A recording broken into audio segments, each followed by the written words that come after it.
राजस्थान राज्य के अजमेर में स्थित ख्वाजा मोइनुद्दीन चिश्ती की दरगाह भारत के प्रमुख तीर्थ स्थलों में से एक है। यह दरगाह पिंक सिटी जयपुर से करीब 135 किलोमीटर दूर है।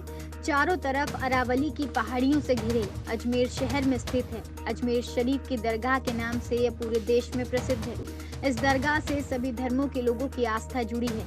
इसे सर्वधर्म सद्भाव की अद्भुत मिसाल माना जाता है। ख्वाजा साहब की दरगाह में हर मजहब के लोग अपना माथा टेकने आते हैं। ऐसी मान्यता है कि जो भी ख्वाजा के दर पर आता है वो कभी खाली हाथ नहीं लौटता। यहाँ आने वाले हर वक्त की मुराद पूरी होती है। ख्वाजा की मजार पर देश के पहले प्रधानमंत्री जवाहरलाल नेहरू, बीजेपी के दिग्गज नेता स्वर्गीय अटल बिहारी वाजपेयी, देश की पहली महिला PM Indira Gandhi, Barack Obama समेत कई नामचीन और मशहूर शख्सियतों ने अपना माथा टेका।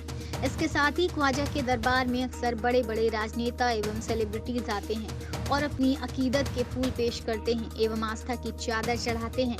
ऐसा माना जाता है कि लाखों धर्मों की आस्था से जुड़ी अजमेर शरीफ की दरगाह का निर्माण सुल्तान गयासुद्दीन खिलजी ने करवाया था। इसके बाद मुगल सम्राट हुमायूं समेत कई मुगल शासकों ने इसका विकास करवाया।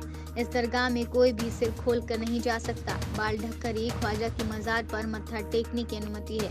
अजमेर शरीफ ख्वाजा मोइनुद्दीन हसन चिश्ती का बेहद एवं भव्य आकर्षक मकबरा है। इसे ख्वाजा गरीब नवाज दरगाह के नाम से जाना जाता है। आपको बता दें कि ख्वाजा मोइनुद्दीन चिश्ती एक प्रसिद्ध सूफी संत होने के साथ साथ इस्लामिक विद्वान और दार्शनिक थे। उनकी ख्याति इस्लाम के महान उपदेशक के रूप में विश्व भर में फैली थी। उन्होंने अपने महाविचारों और शिक्षाओं का प्रचार प्रसार किया एवं भारत में इस्लाम का संस्थापक उन्हें माना जाता था। उन्हें ख्वाजा गरीब नवाज के नाम से जाना जाता था। उनकी अद्भुत एवं चमत्कारी शक्तियों की वजह से वो मुगल बादशाहों के बीच काफी लोकप्रिय हो गए। उन्होंने अपने गुरु उस्मान हारूनी से मुस्लिम धर्म की शिक्षा ली एवं इसके बाद उन्होंने धर्म के प्रचार प्रसार के लिए कई यात्राएं की एवं अपने महान उपदेश दिए। ख्वाजा गरीब नवाज ने पैदल हज यात्रा की। वहीं ऐसा माना जाता है कि करीब 1192 से 1995 के बीच में वे मदीना से भारत यात्रा पर आए। वे भारत में मोहम्मद से आशीर्वाद प्राप्त करना चाहते थे। ख्वाजा साहब भारत आने के बाद शुरुआत में थोड़े दिन दिल्ली रुके और फिर लाहौर चले गए एवं अंत में वो मुएज अल दिन मोहम्मद के साथ अजमेर आए और यहाँ की वास्तविकता से काफी प्रभावित हुए। इसके बाद उन्होंने अजमेर में रहने का फैसला किया। यहाँ उन्हें काफी सम्मान मिला। ख्वाजा मोइनुद्दीन हसन चिश्ती के पास कई चमत्कारी शक्तियाँ थीं, जिसकी वजह से लोगों का इनके प्रति काफी विश्वास था। ख्वाजा साहब ने मुस्लिम और हिंदुओं के बीच में भेदभाव को खत्म करने एवं मिलजुल कर रहने का संदेश दिया। इस सूफी संत के महान उपदेशों और शिक्षाओं के बड़े बड़े मुगल बादशाह कायल थे। उन्होंने लोगों को कठिन परिस्थितियों में भी खुश रहना, अनुशासित रहना, सभी धर्मों का आदर करना, गरीबों और जरूरतमंदों की सहायता करना, आपस में प्रेम करना समेत कई महान उपदेश दिए। उनके महान उपदेश और शिक्षाओं ने लोगों पर गहरा प्रभाव छोड़ा और वो उनके मुरीद हो गए। इस महान सूफी संत ने ख्वाजा मोइनुद्दीन चिश्ती ने करीब 114 साल की उम्र में ईश्वर की एकांत में प्रार्थना करने के लिए खुद को करीब 6 दिन तक एक कमरे में बंद कर लिया और अपने नश्वर शरीर को अजमेर में ही लगा दिया। वहीं जहां उन्होंने अपनी देह त्यागी, वहीं ख्वाजा साहब का मकबरा बन गया, जो कि अजमेर शरीफ की दरगाह, ख्वाजा मोइनुद्दीन चिश्ती की दरगाह और ख्वाजा गरीब नवाज की दरगाह के रूप में मशहूर है। इतिहासकारों की माने तो सुल्तान गयासुद्दीन खिलजी ने करीब 1465 में अजमेर शरीफ की दरगाह का निर्माण करवाया था। वहीं बाद में मुगल सम्राट हुमायूं, अकबर, शाहजहां और जहांगीर ने इस दरगाह का जमकर विकास करवाया। इसके साथ ही यहाँ कई संरचनाओं एवं मस्जिद का निर्माण भी किया गया। इस दरगाह में प्रवेश के लिए चारों तरफ से बेहद भव्य एवं आकर्षक दरवाजे बनाए गए हैं, जिसमें निजाम गेट, जन्नती दरवाजा, नक्कार खाना, बुलंद दरवाजा शामिल है। इसके अलावा ख्वाजा गरीब नवाज की दरगाह के अंदर बेहद सुंदर शाहजहानी मस्जिद भी है। ये मस्जिद मुगल कालीन वास्तुकला की एक नायाब नमूना मानी जाती है।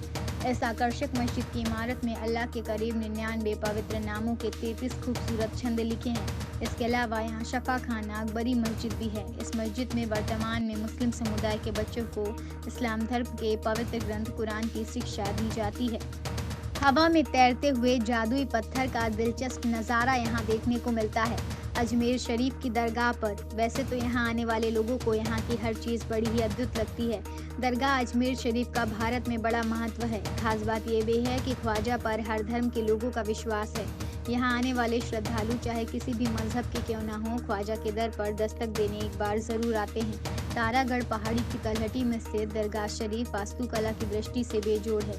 यहाँ ईरानी और हिंदुस्तानी वास्तुकला का सुंदर संगम देखने को मिलता है। दरगाह का प्रवेश द्वार और गुंबद बेहद खूबसूरत है। इसका कुछ भाग अकबर ने तो कुछ जहांगीर ने बनवाया था। माना जाता है कि दरगाह को पक्का करवाने का काम मांडू के सुल्तान गयासुद्दीन खिलजी ने किया था। दरगाह के अंदर बेहतरीन नक्काशी किया हुआ एक चांदी का कटघरा है। इस कटघरे के अंदर ख्वाजा साहब की मज़ार है। ये कटघरा जयपुर के महाराजा राजा जयसिंह ने बनवाया था।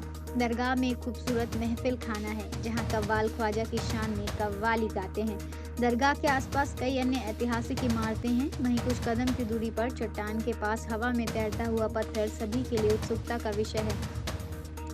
इस पत्थर से जुड़ी खास बात यह है कि बिना किसी के सहारे के यह पत्थर जमीन से 2 इंच की दूरी के साथ ऊपर उठा है। इसे देखने के लोग देश विदेश से यहाँ आते हैं। यही नहीं, यहाँ कई वैज्ञानिक भी इस पत्थर के रहस्य का पर्दा हटाने के लिए अनुसंधान करने के लिए आते हैं, लेकिन कोई भी इस पत्थर से जुड़ा तर्क देने में सफल नहीं है। कई लोग इस पत्थर से जुड़ी हुई बहुत सी कहानियाँ बताते हैं। एक कहानी के अनुसार ख्वाजा साहब ने अपने मानने वाले एक फरियादी को इस पत्थर से बचाया था। ये पत्थर तेजी से उस फरियादी की ओर बढ़ रहा था। यह देखकर उस फरियादी के होश उड़ गए। इस पर उसके सच्चे मन से ख्वाजा साहब को याद किया। तभी अचानक चमत्कार हुआ और देखते ही देखते वो पत्थर हवा के बीचों बीच रुक गया। इस तरह से वो पत्थर हमेशा के लिए भक्तों के लिए खास बन गया।